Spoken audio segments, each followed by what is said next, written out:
Today on the Topping Show, Elon Musk saves Daily Wire and then purges those who censored them. Target donates to kid-friendly Pride events. Senator John Fetterman's aide says that he wants to overturn the Second Amendment. U.S. Cardinal says that Americans should give up their guns. YouTube changes their policy around voter fraud coverage.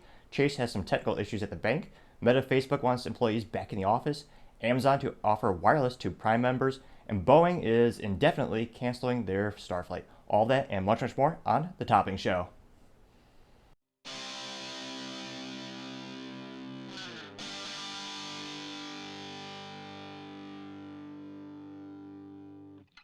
Thank you, everyone, for taking time to tune in today. Today's episode of Topping Show is sponsored by Topping Technologies. Topping Technologies is an IT value-added reseller and services company with a special proficiency in IT security.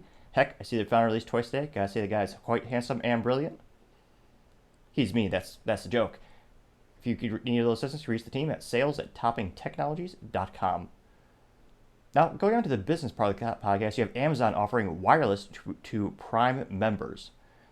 Now, this should scare the absolutely living hell out of the incumbent traditional telecom companies like AT&T and Verizon, and subsequently their stocks did dip at this news. Now, Amazon is talks with Dish.com, which most people know just because they bought out Blockbuster, so they own the intellectual property. And for quite some time, if you just go to www.blockbuster.com, you'd actually be rerouted to Dish.com's website, and they'd have that little logo of the Blockbuster. Nevertheless, they do a lot of great things too around satellites, and obviously they're a huge provider for television, satellite television, of course. Now, Amazon is in talks with them so they could possibly bring a low-cost solution for nationwide phone coverage, or even free for all their Amazon Prime members, further bolstering their value add of why people should buy Amazon Prime. Personally, I'm part of the 1% of people who do not have Amazon Prime, just because, again, things that Amazon are wants, not needs, and I usually might get some protein powder or some work things, but again, I don't need that in 24 hours. I could wait. I'm not a child. Now, it'll be interesting to see how, for many years you've had a couple startups in the wireless provider. Mint is probably the most popular one that Ryan Reynolds has, I believe, 25% stake in. He's going to be coming, I think he's getting a couple hundred millions of dollars because that company's going to be sold with the sale going through, I believe, Q4 2023. But for Amazon to keep growing and adding this to their portfolio, it's going to be pretty interesting to see how AT&T, Verizon, and Sprint, what do those companies do to adapt? Because Amazon has the money and cash in the bank where they could bleed for years, as in they could lose money on those phone plans because they'll make up the money on all the other myriad of things that people use Amazon and Amazon Prime for. So it'll be interesting to see how this hammers out. Now, other interesting business news, you have Volkswagen bringing their bus back, although it's a EV. Now, this is coming after a 20-year hiatus.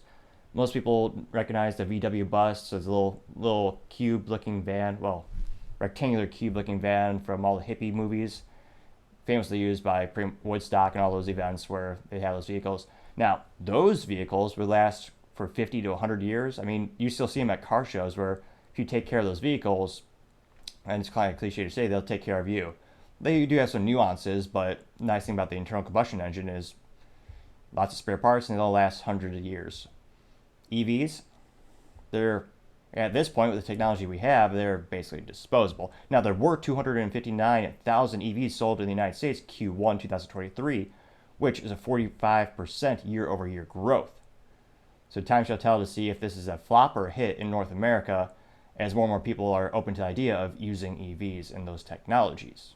Now, other interesting business news, you have Meta Facebook wanting everyone to come back in the office, and they're winding down their work from home initiatives. Now, this is going to be the latest mandate for employees who are close to offices. So it makes sense you're going to have some that live in the middle of nowhere or far from an actual remote Facebook office. It makes sense they're going to allow those folks to continue to work from home. It would be inconceivable to fly them out to California every couple of days. Now, the goal is to now have employees in the office 3 days a week, which you're going to get a lot of pushback because, especially in the tech industry, the norm and the preference is to allow people to work from home. I know sales reps for some of the largest technology companies on the planet, they've never been to an office. because they're inside sales, but that role is you usually don't see the customer face to face, so you don't have to be close to there, and your manager manages you over the internet and over the phone. There's arguments to see how effective those initiatives are and how effective those mentorships can be, but many of them are using that and choosing that. So to have that big value add, because a lot of people value that model, and you're taking away that benefit, they might lose some talent with this, and that's what a lot of people are speculating. This is also coming out after they recently laid off about 21,000 employees in the past 7 months. So Facebook Meta is trying to desperately decrease their headcount and decrease their cost as they try to invest more money into their metaverse as well as their AI research and development, as they try to pivot to become more than the traditional Facebook, which they've done pretty well with acquisitions. Now, Instagram is a really popular app that everyone likes to use to share photos, and that's a pretty smart business acquisition. But the core concept really hasn't changed in 20 plus years. And the youth and all the youngsters aren't really attracted to that because part of it just doesn't seem as cool because their parents are on the platform.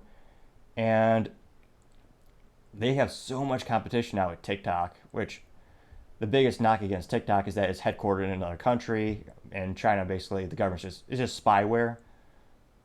But it's viral and addictive, and it's moving the audience towards that direction. Now, when Facebook was asked for comment about this coming back to the office initiative, they noted that, quote, coming to the office means we spend more time commuting and have less personal flexibility, unquote. Well, actually, no, that's as an employee, because, yeah, management wouldn't say that. And it'll be interesting to see, are they going to lose talent because of this? Time shall tell. Now, other bleak business news, you have Chase, or JP Morgan Chase, one of the biggest banks on the planet. They're having an issue, and of course it's a technical issue as technology. There's a lot of variables in IT. A lot of other clients are noticing they're starting to have double transaction fees as well as payments on their checking when using the Zelle app, or rather the Zelle payment system. Zelle is the spelling. I don't know how it's actually pronounced. I've heard it both ways. Now, Zelle is a brilliant payment device that was the company is founded by Bank of America, JP Morgan Chase, and Wells Fargo. And it offers, quote unquote, the service offered person to person, business to consumer, and government to consumer payments. So think of it as a wire transfer, but darn near instantaneous. So there's a lot of benefits to that value add, which is why all the banks work together so that they can have this value add to their consumers, very quickly exchange funds. As opposed to you have a traditional wire transfer, those usually take days, which in these days, with how fast technology moves, kind of seems like a dinosaur pace. And it's also one of those hilarious things where all the movies have it wrong, of course, because Hollywood is usually inept and they really don't have any subject matters, it would seem, when it comes to anything like technology, cars, guns, or pretty much anything more complex than inserting a round peg in a square hole. Some of them can do that exercise successfully, I suspect. But in the movies, if you have a wire transfer where it's always a cliche, the bad guys say, hey, we wire the money, it's always done within like 3 to 5 seconds. Now I own a business, I could tell you, it takes days. So it's one of those silly things where, yeah, Hollywood got it wrong, but this is a brilliant idea. I don't think it belongs in the business blunder section, partially because Chase is one of the largest banks on the planet. They actually just bought out First Bank, or when you had all the banks going out of business a couple months ago, or First Republic rather. And since they have such a large market share, and banks are pretty sticky in terms of once you go with a bank, very few people actually take the effort to move to a different bank. I suspect this will probably have zero impact on their revenue. So time shall tell, though. Thank you everyone for taking the time to tune in today. Cannot thank you enough. Also, really appreciate it when you like, subscribe, and comment. Each one of those things helps grow and develop the channel. Appreciate the feedback. Also, don't forget to tell your family, tell your friends, tell your coworkers. Heck, tell anyone and everyone, tell your enemies. Remember, just stay safe and fight the good fight.